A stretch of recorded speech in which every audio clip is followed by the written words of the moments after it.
So hello guys, तर कसे आहात तुम्ही सर्वजण? छान असं मस्तपैकी सकाळी उठल्या गरम पाणी पिलं आणि मला थोडं बाहेर काम होतं, मग सो मी ते करून आले.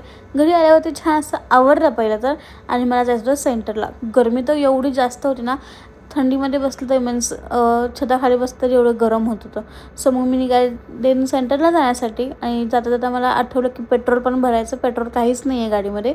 सो मग मी पेट्रोल पंपवरती आले, पेट्रोल भरलं आणि गेली होती पुढे.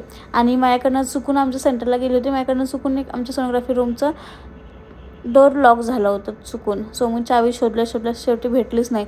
मग शेवटी मॅडमकडनं दुसरी चावी होती ती घेतली आणि मग मी ती लावले. नंतर मग भूक पण लागली होती, थोडंफार फरसाण मुरमुरे खाल्ले. नंतर मला घरी जाताना मम्मी आणि मी पाणीपुरी खाल्ली. म्हणजे मी नाही खाल्ली, मम्मीने खाल्ली, काही मी डाएटवरती आहे सो त्यामुळे. नंतर संध्याकाळी मी जिमला गेले होते आणि मी आज केला होता लेग वर्कआउट. लेग आणि फंक्शनल केलं होतं, कार्डिओ केलं होतं. A1 कार्डिओ झाला होता माझा. कार्डिओ वगैरे केला आणि असा होता माझा अख्खा दिवस. तर कसं वाटलं कमेंट करून नक्की सांगा. भेटूया नेक्स्ट ब्लॉगमध्ये. बाय.